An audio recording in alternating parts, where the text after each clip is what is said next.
He used to kiss my forehead every night before bed, whispering that I was his forever.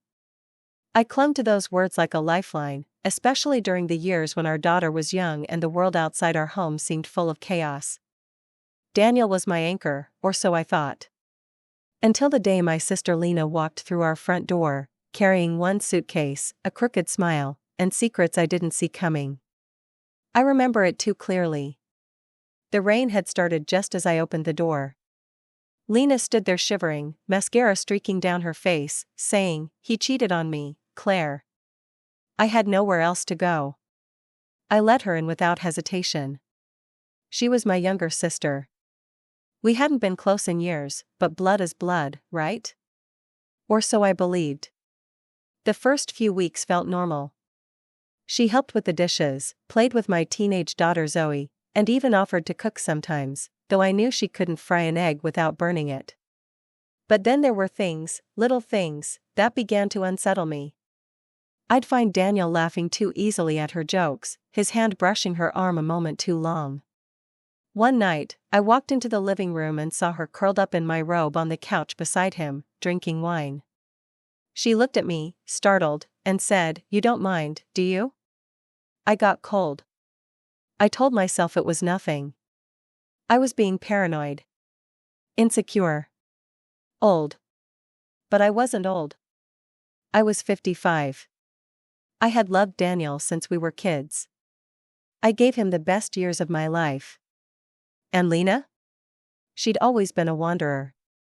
Wild. Selfish. When we were teenagers, she once stole my prom dress to impress a boy I liked. I forgave her. I always did. That was the beginning of my biggest mistake, mistaking kindness for loyalty. One evening, I came home early from the grocery store. I heard them laughing upstairs. A deep, intimate kind of laughter that doesn't belong to siblings-in-law. I called out, and suddenly the laughter stopped. I found them in Zoe's room, looking through old photo albums. At least, that's what they said. But there was something in Daniel's eyes, guilt mixed with something else. Fear? Desire? I couldn't tell. That night, Daniel didn't kiss my forehead. He said he was tired and went to bed early. I lay awake beside him, listening to his breathing, wondering if I was imagining everything. I wanted to believe I was. But something inside me had already begun to rot. The decay of trust. It starts slow, silent, but once it spreads, there's no going back. Then, 2 days later, I found Lena's lipstick, deep red and glossy, staining the collar of one of Daniel's shirts. I wore a soft pink that day. I hadn't worn red in years. My hand shook as I held the shirt. But still, I didn't confront him. I washed it, folded it, and placed it back in his drawer like nothing had happened. Because I was afraid. Afraid of knowing the truth. I told myself I needed proof. Solid proof. Not just suspicions or lipstick stains. I began watching them. Quietly. Like a ghost in my own home. I noticed Lena stayed home more when I was out. She made excuses not to join me on errands. She started dressing differently, tighter tops, shorter skirts. Daniel's phone became glued to his hand, always face down. And Zoe. Sweet Zoe. She began pulling away from me too. Like she knew something but didn't know how to tell me. Or didn't want to. I felt like I was drowning in my own house. Every smile they shared became a blade in my gut. Every lie they told, a stone tied to my ankles. And yet, I said nothing. Because I needed to know, really know, before I could destroy them both. And I would. But not yet. First, I would let them believe I was blind. I would let them get comfortable in their betrayal. Because when I hit back, I wanted it to sting. I wanted them to bleed. So I smiled. I served dinner. I played the perfect wife, the perfect sister. All while silently preparing to become their worst mistake. If you've ever had your heart broken by the very people you trusted most, I want to hear your story. Don't forget to like, share, and subscribe my channel. And tell me in the comments, where are you watching from? I want to know who out there has ever felt like a stranger in their own home. The first time I noticed Daniel wasn't touching me anymore, it was subtle, like how a room slowly loses its warmth once the fire goes out. I reached for his hand during our nightly walk after dinner, the same ritual we'd kept for over 2 decades, but he pulled away gently, pretending to adjust his sleeve. That night, he said he was tired and turned to sleep with his back to me. I lay there watching the ceiling, blinking away the tears that threatened to spill. It was happening, wasn't it? The kind of slow, soul-tearing betrayal you don't believe is real until it's pressing against your skin like frostbite. And Lena, she'd started wearing my perfume. She said she found it in the bathroom and didn't think I'd mind. The scent that used to make Daniel nuzzle my neck now made his eyes flicker when she walked by. I caught him staring at her once, the kind of stare a man reserves for someone he's undressing with his eyes. And she noticed, oh, she noticed. She didn't flinch. She smiled. Tilted her head. Laughed louder at his jokes, those soft, breathy giggles that once belonged to me. One night, I left a load of laundry running and went back upstairs to grab a forgotten towel. Their voices were low, but not low enough. I stopped at the top of the stairs. Daniel, you're not making this easy. Lena, maybe I don't want to. Silence. Then her voice again, almost teasing, she's so trusting. I turned and walked away before I heard any more, the towel clenched in my fist like it could hold me together. I didn't confront him. Not yet. I needed something bigger, clearer, undeniable. I started writing everything down, dates, times, little things I noticed. I bought a small notebook and hid it behind the old cookbooks in the kitchen. I even started recording audio on my phone during the nights I left them alone in the living room. Sometimes I'd pretend to go to bed early, then tiptoe back down and place my phone behind the curtain. What I heard wasn't yet explosive, but it was intimate. Too intimate.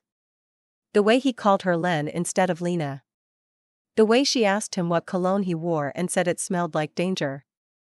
And still, when I walked in the next morning, they acted like everything was normal. Daniel would kiss my cheek out of obligation, and Lena would say, "Good morning, sis," like she hadn't just spent the night whispering to my husband under the same roof. My daughter Zoe was acting strange too, quieter, more withdrawn. I asked her if something was wrong, and she looked at me like she wanted to scream, but all she said was, "No, Mom. Everything's fine." But it wasn't. I could feel it in my bones. One night, I pretended to sleepwalk, just to see what they'd do.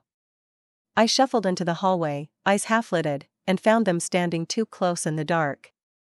When Daniel saw me, he jumped back so fast he almost tripped. "Claire, what are you doing?" he asked. I blinked, muttered something about the bathroom, and walked past them. In the mirror, I caught Lena's reflection.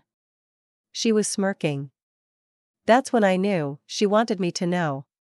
She wanted to win. And I was the prize they were tossing between them like I was already dead. But I wasn't dead. I was watching. And soon, I'd make them wish I had been. It was Zoe's eyes that first betrayed the truth, far before her lips ever dared to. She'd always been open with me, even as a teenager, always told me about her day, her friends, her doubts, her dreams. But lately, she barely looked me in the eye. When she did, there was something haunting there, like she was watching me stand on railroad tracks but couldn't bring herself to shout that a train was coming. One morning, as I was pouring her coffee, she muttered thanks without lifting her head. She used to hug me every morning. Now I got nods, silence, and sometimes closed doors. It wasn't rebellion, it was shame. She was carrying something too heavy, something that didn't belong to a 17-year-old girl. I sat beside her one evening and asked, as gently as I could, "Is everything okay between you and Dad?" She looked up quickly, eyes wide like a deer caught mid-flight. "Why would you ask that?" she said too fast. I just smiled. "Because you're not okay, sweetheart. And you haven't been for weeks." She shook her head, but her lip trembled. She stood up and left the room before I could say more. That night, I slipped a note under her door. It just said, "Whenever you're ready, I'm here." No judgment. I didn't expect her to respond, not right away. But she did, 3 nights later. I woke to find her sitting at the edge of my bed, pale and shaking. "I saw them, Mom," she whispered. My heart stopped. "Saw who?" I asked, though I already knew. "Dad and Aunt Lena. Kissing. In the garage." It was. It was weeks ago. I didn't know what to do. I thought I imagined it. I wanted to tell you. But then she saw me watching and just smiled. Like she wanted me to keep it. I reached for her and pulled her into my arms. She sobbed into my chest like a little girl again. I didn't cry, not then. My tears had already dried somewhere deep inside me. What replaced them now was something colder. Sharper. I held my daughter, stroked her hair, and whispered, "It's not your fault. None of this is your fault." But my mind was racing. They weren't even hiding anymore. Lena had brought my own daughter into this mess. Used her as a shield. Maybe even a pawn. And Daniel? The man I had loved, built a life with, was now not only betraying me but using my own home to do it. The next morning, I acted normal. I made pancakes, poured orange juice, and kissed Daniel's cheek as he left for work. He looked at me strangely, like maybe he sensed the shift. Like maybe he felt the ice forming beneath his feet. "You okay?" he asked. "Never better," I smiled. And I meant it. Because now, I wasn't alone. My daughter knew. The silence had broken. The walls were closing in on them. And I was just getting started. Daniel's birthday was always a celebration in our house. He loved big dinners, loud laughter, and the chocolate cake I made from scratch every single year, the same recipe his mother used when he was a boy. This year, I made it like always, my hands steady, my heart hollow. I invited a few friends, kept things small and casual. Lena wore a tight red dress that looked more like something out of a date night than a family gathering. When I opened the door and saw her standing there with balloons and a smug smile, I almost laughed. "Too much?" she asked playfully, brushing past me without waiting for an answer. Daniel's eyes lit up the moment he saw her. They thought I didn't notice the way his hand lingered a moment too long on her waist when she handed him a gift. I noticed everything. And Zoe noticed too. She sat stiffly beside me, barely touching her food. I had told her not to say a word, not yet. There was a time for everything. And tonight was the time to let them think they were winning. I cut the cake and served Daniel a slice, watching as he took the first bite, groaned dramatically, and said, "You always get it perfect, Claire." I smiled. Old habits. Lena stood beside him, her hand resting on his shoulder like she owned him. I fought the urge to knock it off. Instead, I toasted him. To Daniel, my husband, my partner, my rock. May you always be surrounded by people who love you. And never forget who truly does. The room went quiet for just a second too long. Lena laughed first, too loud. Here, she added, raising her glass. Daniel looked at me then, really looked.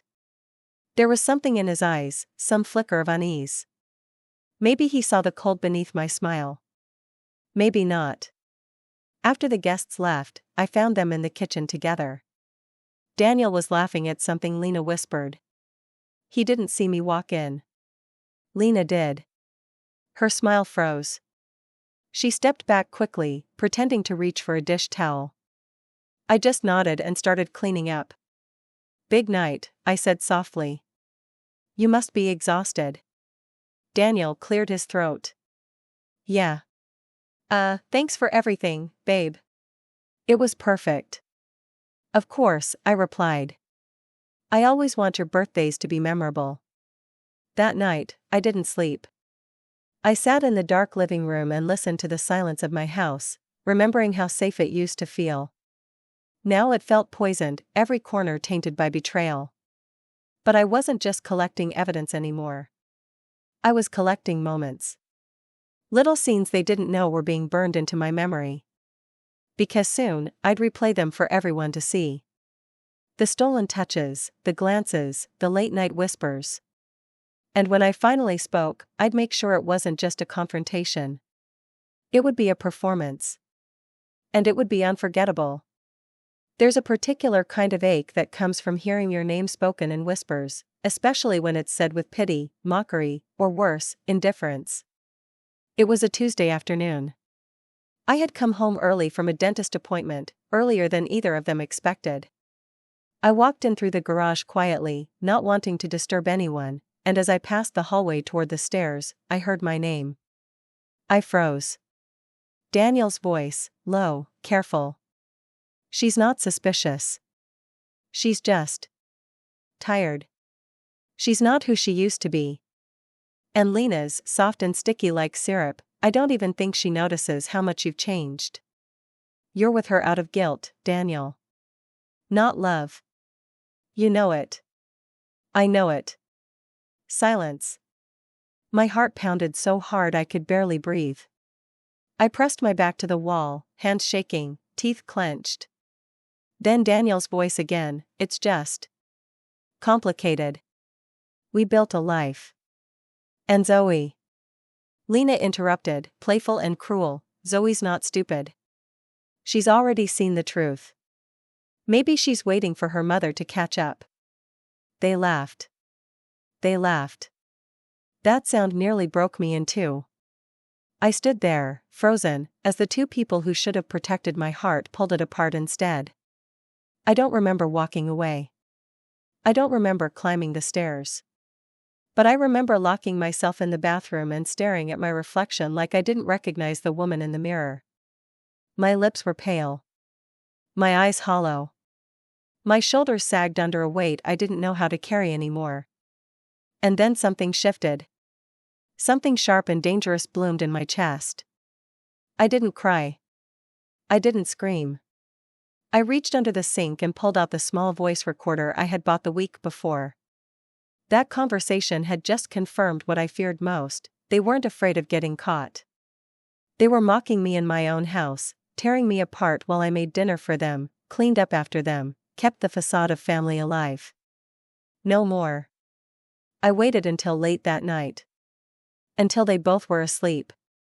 I crept into the hallway, slipped the recorder beneath the armchair in the living room, and pressed record. Then I did the same the next night. And the next. Let them whisper behind my back. Let them plot and giggle and lie.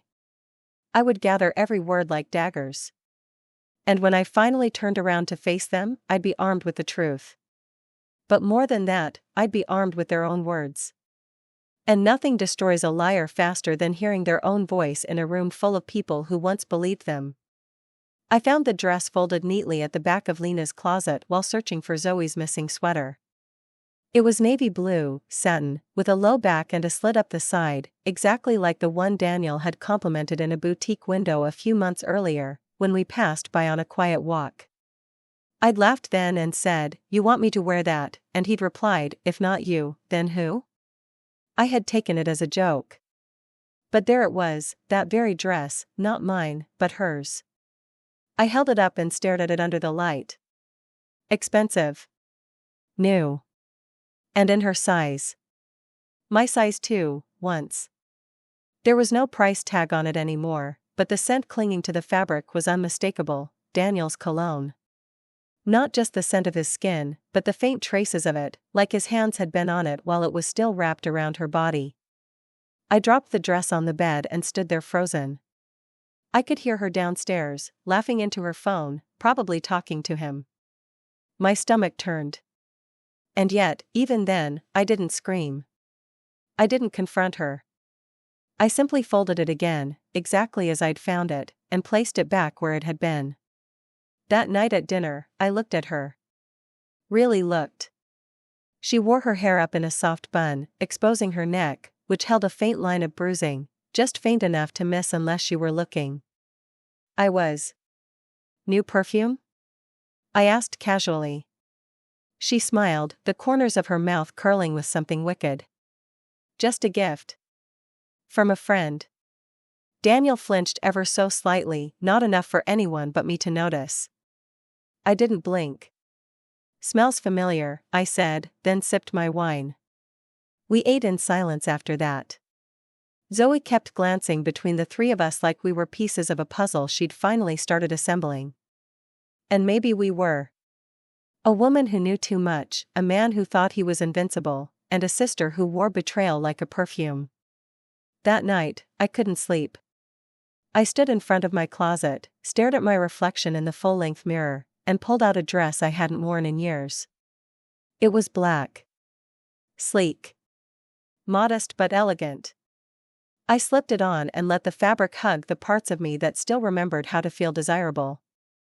Then I took a picture of myself. Just one. No smile. No makeup. Just my bare truth in the quiet dark. I sent it to Daniel's phone with no caption. 10 minutes later, he walked into our bedroom looking pale. Was that meant for me? He asked. I shrugged, already pulling off the dress. Wasn't it? I said, before turning off the light. Let him wonder. Let him squirm. I wasn't chasing their affair. I was stepping into their shadows, learning how they moved, how they hid. Because soon, I would drag them both into the light. And in that light, they'd see I was no fool. I was the storm they never saw coming. It started with subtle comments, the kind that slip past most people but cut deep when you know they're meant to wound. Did you forget the stove again? Daniel asked one morning, shaking his head as he turned off the burner I had just lowered. I hadn't forgotten. I was boiling tea, and the flame was on low. You've been misplacing things a lot lately, Claire, he added as he walked away, his tone soft but loaded. Lena joined in a few days later, her voice honeyed with fake concern. Are you feeling okay, sis? You've seemed scattered lately. Maybe you need a break. Or someone to talk to. I stared at her, searching her eyes for a shred of shame, but all I saw was amusement. I was being pushed. Slowly, carefully, they were painting me as unstable. Maybe they knew Zoe had told me. Maybe they didn't. Either way, they were rewriting the narrative in real time. Making me the villain of my own breakdown before I even had one. Daniel accidentally forgot to mention things, appointments we'd discussed, plans we'd made, and when I brought them up, he'd blink in confusion and say, I don't think we ever talked about that. Lena once went so far as to rearrange the kitchen drawers. I opened one expecting spoons and found measuring cups instead. You did that, she said with a laugh when I asked. You don't remember? Wow, you really are overdoing it lately. I smiled. And nodded and walked away before they saw the tears welling in my eyes. I wasn't losing it. I was being gaslit. And they were good at it, too good. But what they didn't know was that I was already recording them. Every snide remark. Every whispered lie. Every false concern. And I was documenting it all. Voice memos, photographs, notes. Even the dress in Lena's closet, I'd taken pictures of it. I emailed everything to myself, backed it up twice, hid USB drives around the house. I wasn't crazy. I was methodical.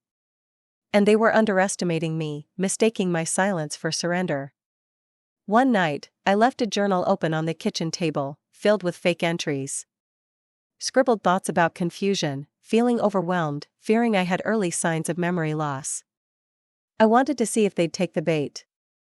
The next morning, Lena was in my room with coffee and a soft voice. I found your journal, she said. Claire, you don't have to go through this alone. There's nothing wrong with getting help. I looked at her like I didn't understand. Help for what? I asked. She smiled kindly, like a nurse to a patient.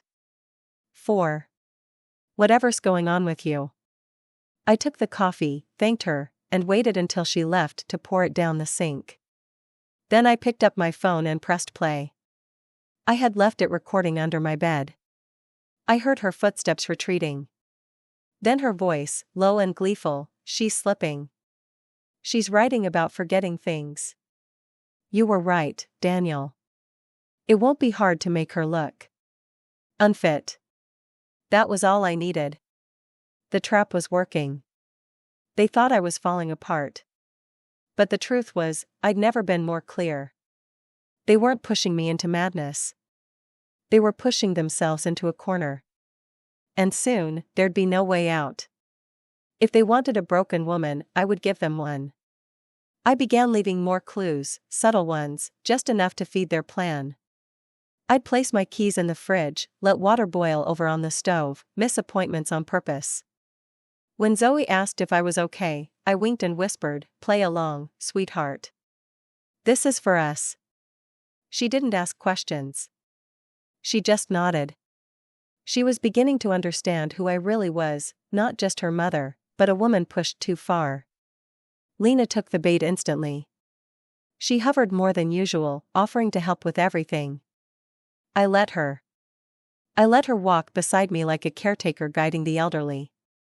Daniel started watching me like I was a ticking clock, waiting to explode. I overheard him talking to a lawyer on the phone one night, his voice low in the garage. If she's declared unfit, what happens to the house? What about our daughter? He paused. No, of course she can't know I'm calling. This is just in case.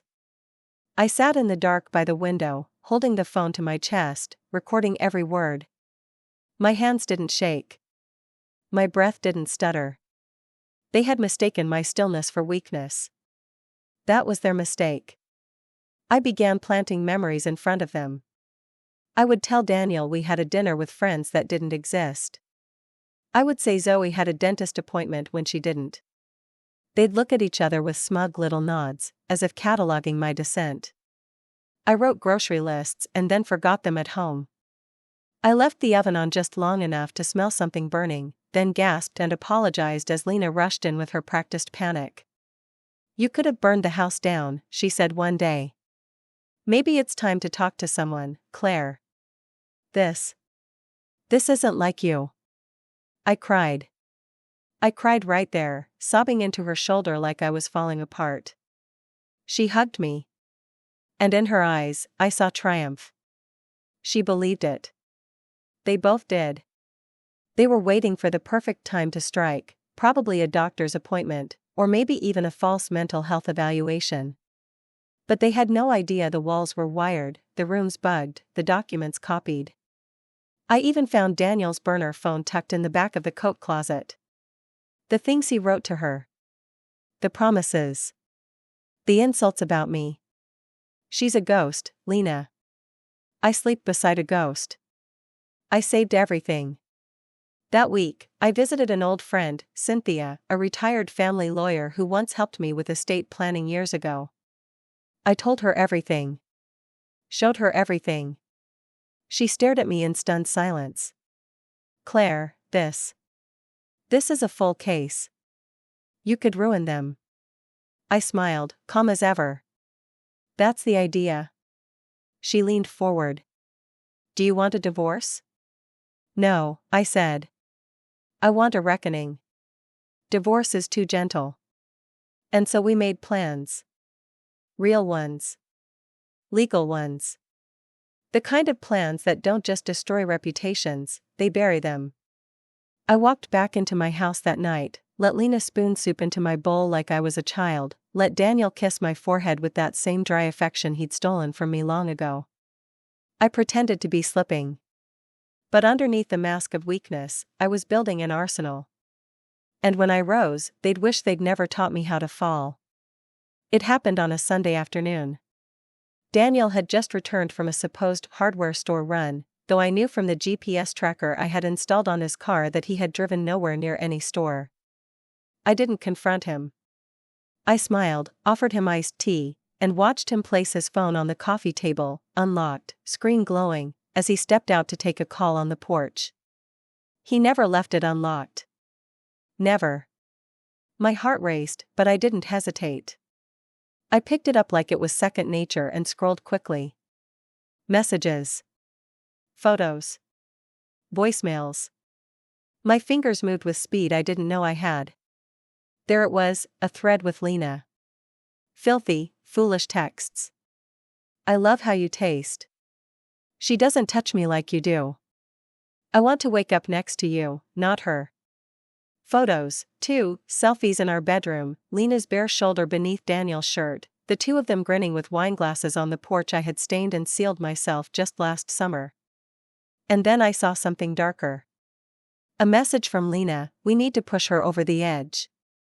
She's already halfway there. Just one more episode and she's done. Then we're free. Daniel's reply, I'll talk to the lawyer this week. If she's declared mentally incompetent, she'll lose the house. We'll say we're caring for her. It's airtight. My hands tightened around the phone until my knuckles went white. I took screenshots, every thread, every image, every voice memo. I emailed them to myself and Cynthia. I even backed them up to a private server Zoe had helped me set up. By the time Daniel walked back in, I was in the kitchen humming to myself, chopping onions. He kissed the top of my head, said something about dinner smelling great, and I smiled. Glad you think so. I'm making your favorite. I looked up and met his eyes. Spaghetti. Just like the night you proposed. He blinked, thrown by the sudden nostalgia, probably trying to remember if I had really made spaghetti that night. I had. He didn't remember. Because it was never about me. Not for years. He went to change. I returned his phone to the table, screen dark, like nothing had happened. Later that night, I told Zoe everything I had seen. Her face turned cold, harder than I'd ever seen it. What are you going to do, Mom? She asked. I looked her straight in the eye. Not scream. Not cry. I'm going to make them regret every word they ever whispered in this house. The betrayal wasn't just emotional anymore, it was strategic. They were plotting my ruin, my erasure. But they'd made a mistake, one mistake. They'd assumed the woman who cooked their meals and washed their clothes wasn't smart enough to burn it all down. And that unlocked phone? It was the fuse I'd been waiting to light. It was an accident, at least on their part. The kind of slip that happens when two people are too confident, too sure they're untouchable. I had gone out for groceries that morning, or so they thought. But I doubled back after 10 minutes, pretending I forgot my wallet. I left my car parked around the corner and entered through the side door, moving quietly, as if I already expected to catch ghosts in the act. The house was unusually quiet. No voices. No footsteps. Just the sound of the faucet dripping in the kitchen and the faint buzz of the ceiling fan upstairs. I walked slowly, each step measured, my heart pounding not with fear but with anticipation. I wasn't hoping to catch them, I knew I would. And I did. They were in the hallway mirror. I didn't see them directly at first. It was their reflection that betrayed them, Daniel's lips pressed against hers, Lena's hand gripping his collar like she was afraid to let go. It lasted seconds, but it was enough. Enough for the image to burn itself into my mind, permanent and cruel. I stepped back into the shadows before they saw me, clutching my phone. I hadn't caught it on camera, but I didn't need to.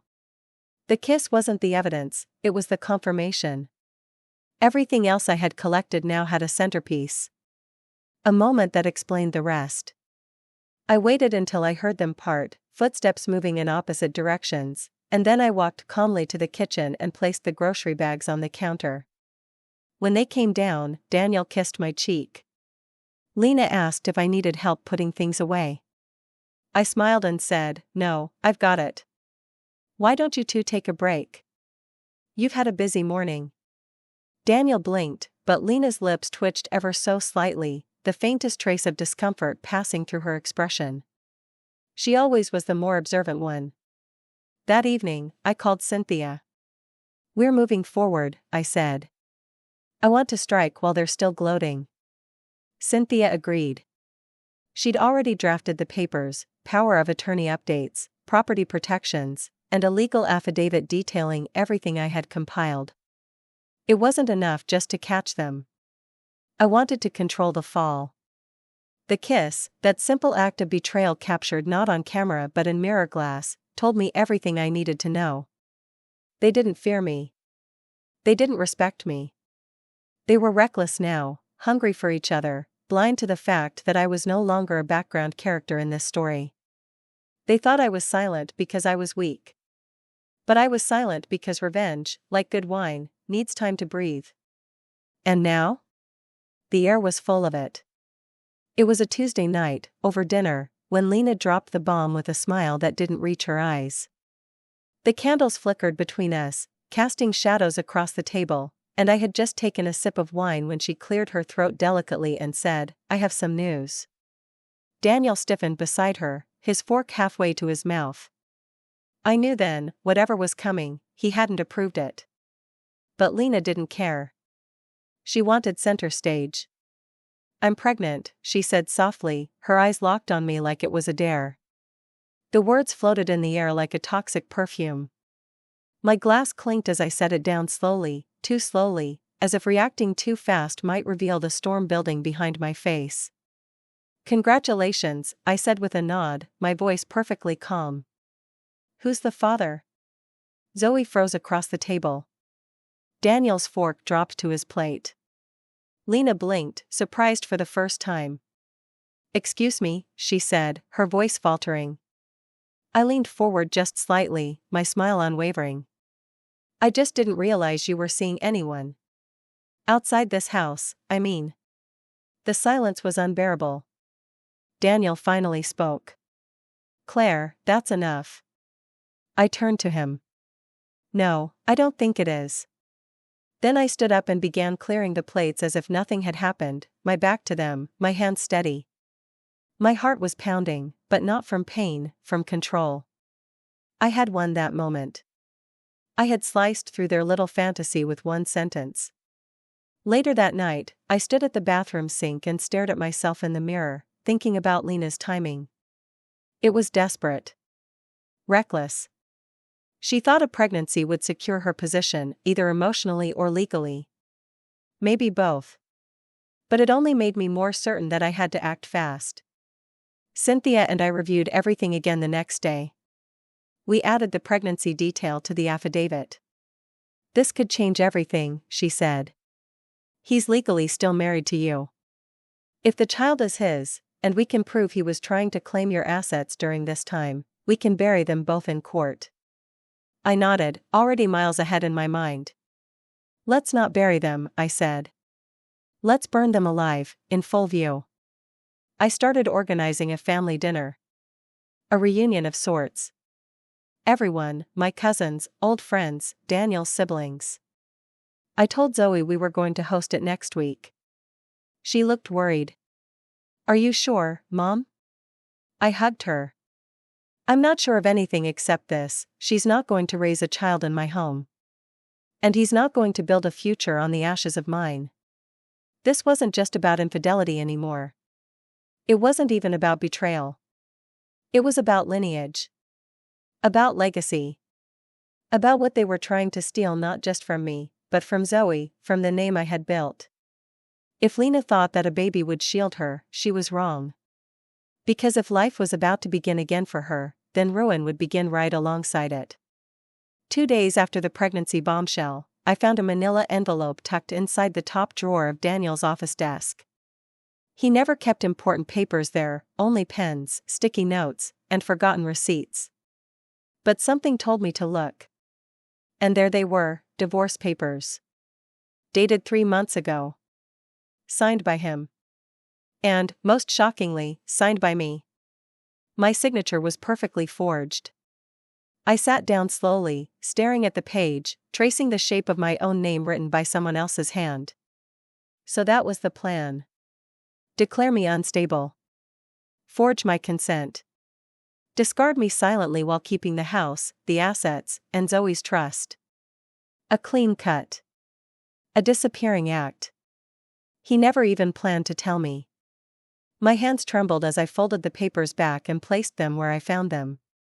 I didn't scream. I didn't cry. Instead, I walked to my room, took off my rings, and placed them gently in a box lined with velvet. Those rings were symbols of a lie now. The weight they once carried meant nothing. But the scars left by what they represented? Those were real. That night, I sat in bed and read every line of the divorce packet again, this time from the scans I took with my phone. Cynthia confirmed everything the next morning. "It's a felony," she said flatly.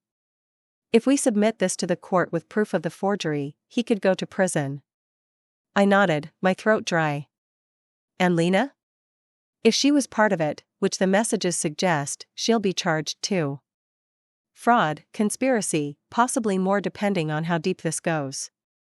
Zoe sat quietly beside me as we went over it all. She hadn't spoken much since the pregnancy news. When I finally asked what was wrong, she whispered, "It's not just what they're doing to you. It's what they're making me see. I don't recognize him anymore." I hugged her tight, heartbreaking all over again. She was still just a girl, watching her family unravel, watching her father become a stranger. But she had chosen me. And that meant everything. That night, Daniel came home late. I pretended to be asleep. I felt him slide into bed next to me, felt the mattress shift beneath his weight. He sighed deeply, as if burdened. I wondered if he felt guilt or just the pressure of keeping so many lies alive. Either way, it didn't matter. Because in 1 week, the dinner was happening. And I had already made copies of every document, every message, every voice recording.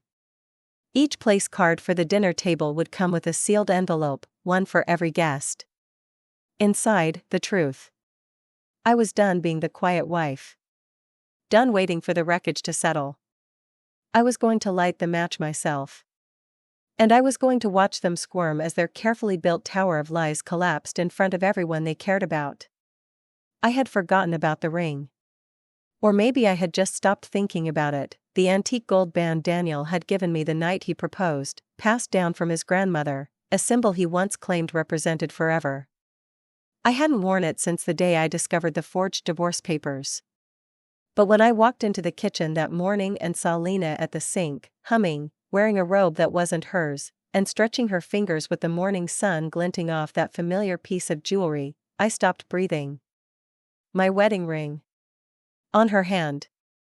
My name may have been faked on those papers, but my life was still here in this house, still mine, and she had the audacity to wear what was never hers to begin with. She didn't notice me at first. She turned slightly, reaching for a dish, and when she saw me watching her, her hand froze midair. Her eyes met mine, daring me to say something. "Morning," she said, casual as anything. I nodded. "That's a beautiful ring." "It is, isn't it?" she replied, then smirked. "Found it in your jewelry box. Thought it deserved to be worn again." "Funny," I said slowly. "I always thought it looked better on women who didn't sleep with their brother-in-law." Her eyes narrowed, the smirk fading. "You really should get some rest, Claire. You're saying strange things these days." I stepped closer, calm and deliberate. "Not strange. Just finally honest." She slipped the ring off with a slight twist, placed it on the counter, and walked out like nothing had happened. But I knew what that moment was. It wasn't about jewelry. It was about territory. Dominance. A message. She wanted me to feel replaced, not just as a wife, but as a woman. As if she had inherited my life and was now parading around in it like it was hers to claim. That day, I walked into my closet and took out my old photo albums. Wedding pictures. Pregnancy shots. Christmas mornings. I spread them across the table. The life she thought she had stolen was still captured in every smile, every kiss, every candle I'd ever blown out beside Daniel. She couldn't erase history. But I could rewrite the ending. That night, I opened a locked chest in the attic, one Daniel had long forgotten about. Inside were original deeds, insurance files, and most importantly, the first signed prenup from 26 years ago, written in my favor, signed when Daniel was jobless and desperate, when I still owned more than he did. Cynthia nearly laughed when I showed it to her. "If this is still valid, and it is, he's not getting anything." Not the house, not the account. Nothing. I stared down at the old paper, my past self smarter than I'd ever given her credit for. Lena could wear my ring. She could sleep in my sheets. But when the dust settled, I would be the one holding the title to everything she thought she'd won. She hadn't stolen a life. She'd borrowed a lie. And I was almost ready to repossess it. Daniel was in the shower, and Lena was out getting a prenatal massage, paid for with my credit card, I later discovered, when I made the call. I locked the bedroom door, placed a towel under the gap, and sat on the floor with my phone in one hand and every document I had spread out before me like the final pieces of a puzzle I was about to slam into place. Cynthia picked up on the second ring. "We're ready," I said. "I want to move everything into motion. Freeze the accounts. Lock the house deed. Send the cease and desist letters. All of it." There was a silence on her end before she spoke, steady and professional, but with something that felt like pride. "It'll be done by tonight. I'll submit the forgery case tomorrow morning. Are you still going through with the family dinner?" "Absolutely," I said. "They don't get to walk away from this quietly." After we hung up, I sat alone for a long time, letting the silence breathe around me. I thought I'd feel rage or sorrow or even fear, but I didn't. What I felt was precision. Control. I had become something sharper than grief. I heard Daniel's footsteps later that evening. He kissed my cheek like everything was normal. I smiled and handed him his favorite drink. We sat and watched television together, Lena joining us with her hand casually resting on her stomach, pretending none of this had shattered the life we built. But now I wasn't just surviving, I was staging their downfall. The guest list for the dinner was finalized. Everyone who mattered to them would be there. People Daniel respected. People Lena was trying to impress. I printed photos from his texts with her, nothing pornographic, just suggestive enough. I printed Lena's message suggesting I be pushed over the edge. I added Daniel's fake divorce with my forged signature. Each guest would find one of those files in a sealed envelope under their dinner plate. A special surprise before dessert. I also left a second surprise for them, an official-looking envelope on Daniel's side of the bed, unsealed, so he'd be tempted to peek.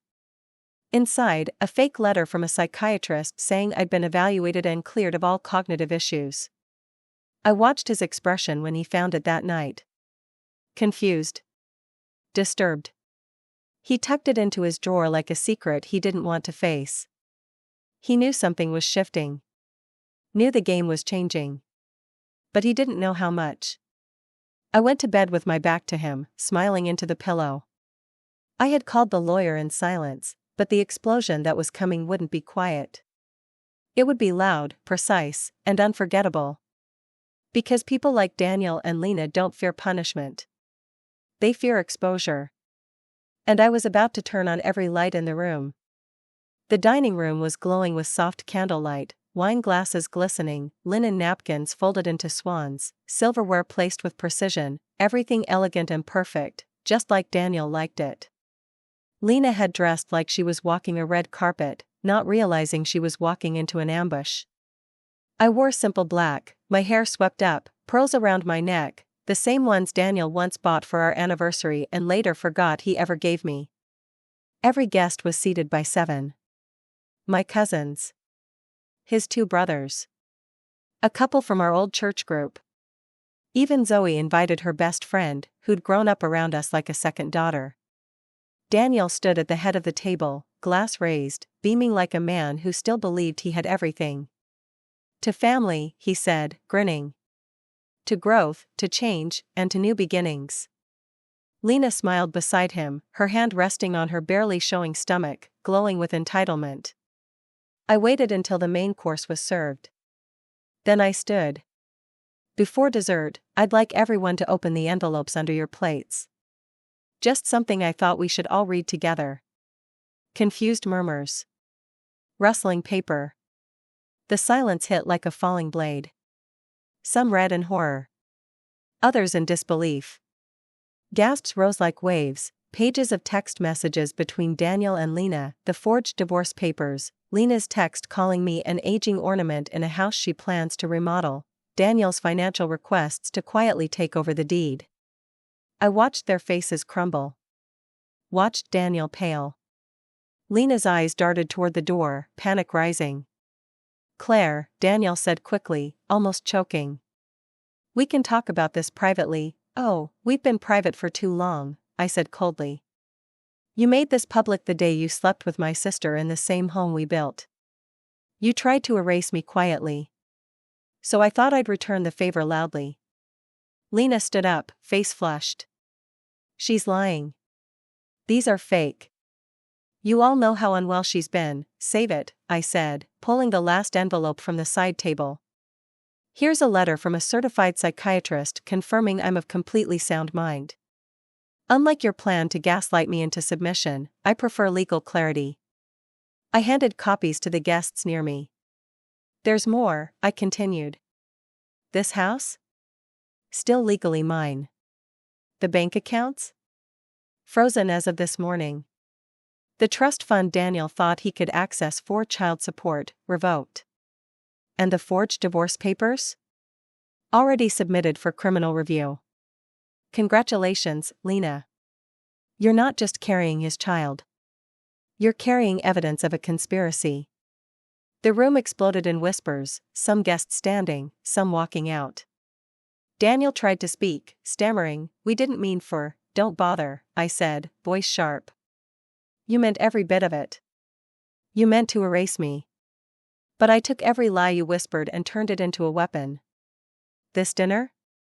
It wasn't for celebration. It was a trial. And you've both been judged." Daniel slumped back into his seat, defeated. Lena's hands were trembling. I walked out of that room not with vengeance in my heart, but with peace. I had finally spoken. Finally shattered the silence. And what broke was not me, but them. The next morning, the house was quiet, too quiet. Daniel had spent the night in the guest room. I knew because I heard him pacing until dawn. Lena never came back. After the dinner, she had stormed out, calling someone frantically on the phone, trying to find a place to hide. There was no hiding. Not anymore. By midday, my phone lit up with messages. Cousins expressing shock. Old friends offering apologies for not noticing. Even Daniel's younger brother sent me a message that simply read, "You were always too good for him." We all saw it. None of us said it. I read each one with a strange numbness, not pain or triumph, just a quiet release. The kind you feel after holding your breath underwater for too long and finally breaking the surface. Around noon, Daniel knocked on my door. I didn't answer right away. I wanted him to wait. Finally, I opened it and stepped aside. He walked in slowly, his face hollowed out, eyes bloodshot. "I deserve everything you did last night," he said. "More than that." I didn't say anything. I let the silence weigh on him. He sat down and ran his hands through his hair. "It didn't start as an affair. I swear. She came to me one night, drunk, crying. Said she'd always been jealous of you. That you had the life she wanted." I laughed bitterly. "And you gave it to her." "I was lonely," he said, his voice breaking. "We weren't connecting anymore. You were always busy with Zoe, with the house, with work. I didn't feel seen. And instead of speaking to me, you crawled into bed with my sister," I replied coldly. "That's how you found clarity?" He wiped his face, ashamed. "I didn't plan for it to go that far.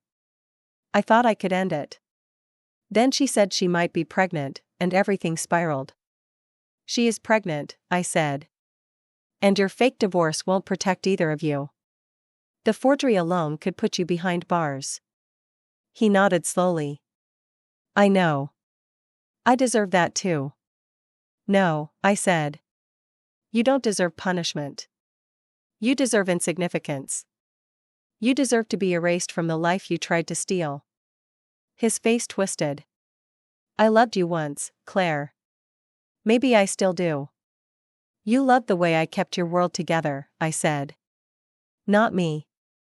I watched him sink further into the couch, a man unraveling. What are you going to do now? He asked quietly. I looked out the window at the garden I had built with my bare hands.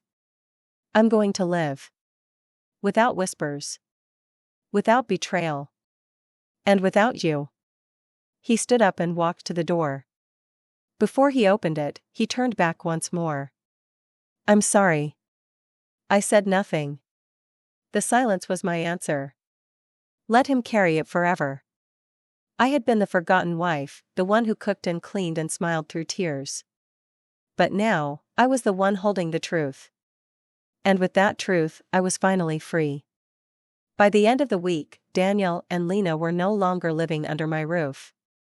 I didn't have to scream, or beg, or force them out. The papers did it for me. The moment Cynthia filed the original prenup, signed, notarized, airtight, ownership of the house, the accounts, and every major asset reverted to me, exactly as it was always meant to. Daniel tried to protest, but his lawyer stopped him cold. You signed this willingly, the man had said. And after what your wife revealed at that dinner, you'll be lucky not to face jail time. Lena, too, tried to fight. She showed up once, flustered and red-eyed, demanding to speak to me. It was never supposed to be like this, she cried from the other side of the gate. He told me the house was his. He said you'd already signed everything away. I didn't go outside. I didn't shout. I simply buzzed the intercom and said, tell your baby the truth when it's old enough to ask. That you tried to steal a life that didn't belong to you. Then I turned off the speaker. From the upstairs window, I watched her crumble onto the lawn, sobbing like the victim she always pretended to be. But crocodile tears don't work on women who've already drowned and come back stronger. The locks were changed. The documents refiled. The utilities, accounts, passwords, all updated. Cynthia handled everything, swift and clinical. They thought they were clever, she said during one of our final calls. But this house always had one queen, and she never left the throne. I walked room by room that night, reclaiming my space. The bedroom where Daniel had once kissed my shoulder now held only my scent. The living room where Lena once wore my robe had been stripped clean of her perfume and presence. Even the garden, where they sometimes sat and whispered, was mine again. I pruned the roses myself that morning, not with rage, but with peace. I wasn't just living here, I was rooted here. And they had become nothing more than echoes in the walls. Zoe sat beside me that evening, watching the sun dip below the trees. It feels different now, she said. Lighter. I nodded. Because it's ours again. Not theirs. She looked down at her hands, hesitant. Do you think he ever really loved you? I paused, then answered truthfully. He loved what I gave him. My devotion. My time. My silence. But real love doesn't need to be fed lies to survive. It doesn't steal. It protects. Zoe leaned her head against my shoulder. I'm glad you didn't fall apart. I smiled. I did. But I fell with purpose. And now? I'm standing on the ruins they left me with, and somehow, it feels like the strongest ground I've ever known. The house was mine. My life was mine. And soon, I'd find out what it meant to live for myself, not as a wife, not as a sister, but as a woman finally unafraid to shut the door on those who once claimed everything. Except my soul. When the bank account notifications started flooding Daniel's phone, I imagine he was sitting somewhere with his head in his hands, staring at numbers turning into zeros, wondering how everything disappeared so fast. He hadn't realized the prenup didn't just protect the house, it protected every financial asset tied to my name, including joint accounts, retirement funds, and property equity. The same accounts he had been secretly transferring money from, trying to set up a new future with Lena. But they were all frozen now. Not by rage, not by panic, but by law.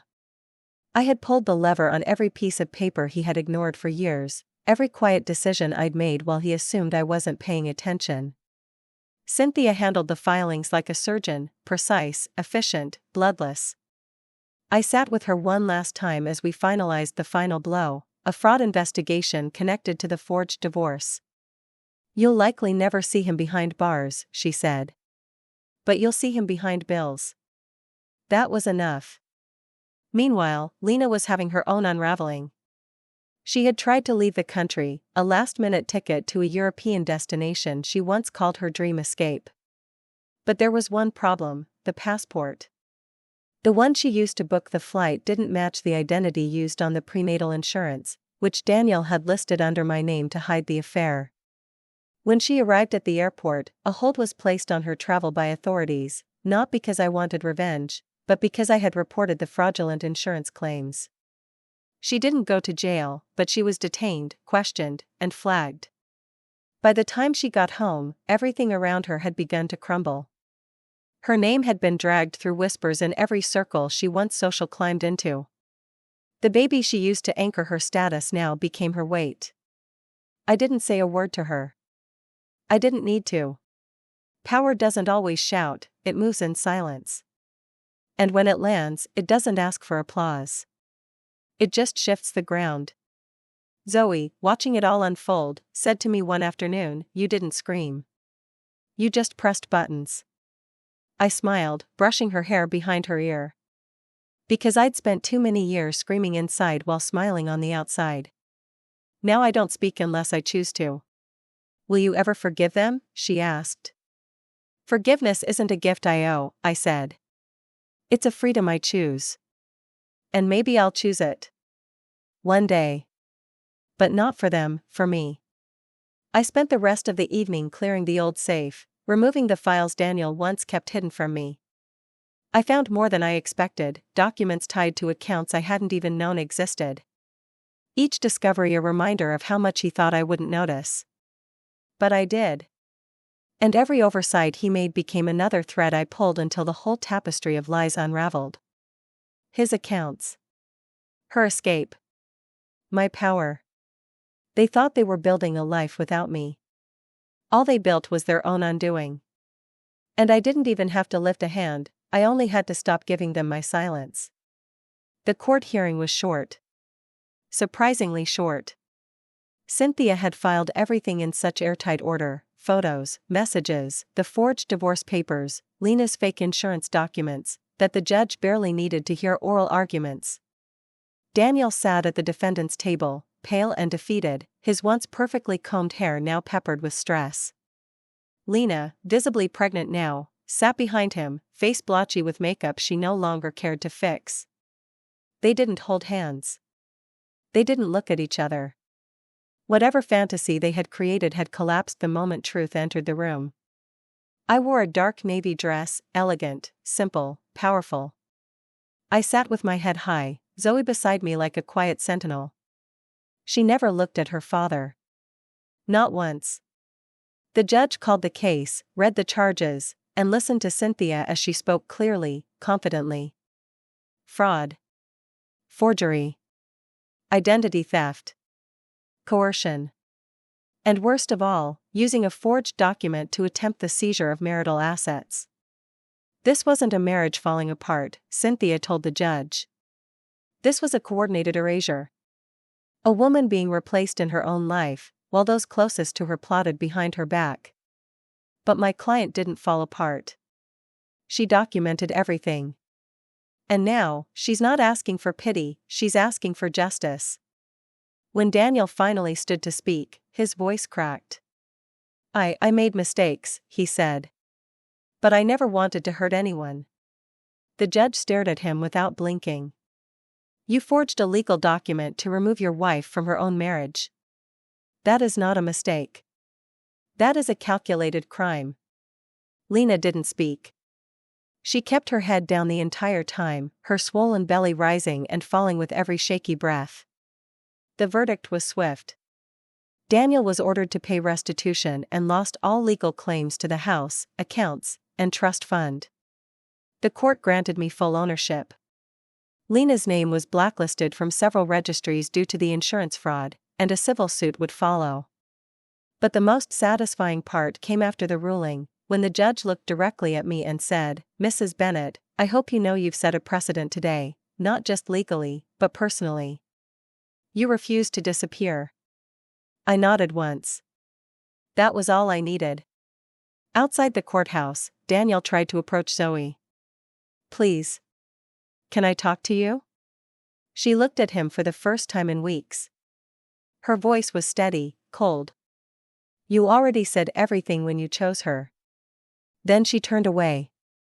I walked past Lena without a glance.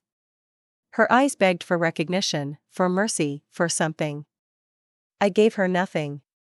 That night, I stood on the porch of the house I had reclaimed. My house. My life. My name. And I thought about how it had all started, not with rage, but with suspicion. Not with violence, but with a lipstick stain. 2 betrayers had conspired to erase me. But instead, they made me unforgettable. Their verdict was justice. Mine was peace. And peace, I realized, isn't the absence of pain. It's the power of knowing you survived it. Before you hear the end of my story, I want to thank every one of you who's listened this far. If you've ever been betrayed by someone you trusted, someone in your own family, I want you to know, you are not weak for hurting, and you are not alone. If this story touched something in your heart, don't forget to like, share, and subscribe my channel. And tell me in the comments, where are you watching from? I'd love to know who out there has survived what I did, and what you did next. The weeks after the verdict felt surreal. I didn't wake up to whispered conversations in the hallway anymore. No stolen glances across the dinner table, no empty kisses goodnight, no fake smiles hiding real knives. The house was mine in every way again. I redecorated slowly, not with new paint or furniture, but with silence. With air that felt clean again. With fresh cut flowers in the rooms they once tainted. Daniel moved in with his brother 2 towns over. I heard he took a job at a hardware store. Not because he needed the money, but because the silence of being left behind was too loud. Lena moved into a small apartment funded by some cousin I didn't know she still had. The pregnancy continued. I never asked if the baby was Daniel's. It didn't matter. Their bond, whatever was left of it, had become a chain around their ankles. One day, a letter came, no return address, but I knew the handwriting. It was from Lena. A single page. She didn't beg. She didn't rage. She just wrote, "You won, Claire. But it doesn't feel like I lost you. It feels like I lost myself." I didn't reply. Not because I was bitter. But because the woman who once would have replied didn't exist anymore. I had outgrown her. Zoe began to smile again. She made new friends. She applied to college early. One night, we sat on the porch and she asked, "Do you ever think you'll love again?" I looked at her and said, "I do love. I love myself. And that's something I almost forgot how to do." She smiled. "That's a good start." We sat in silence after that. A quiet kind of peace. Not every betrayal ends in fire and fury. Some end with a door quietly closing, and a woman standing inside her home, finally untouched by lies. I was replaced. I was erased. But I lived. I endured. And then I returned stronger than they ever imagined. This is my story. And it's only the beginning.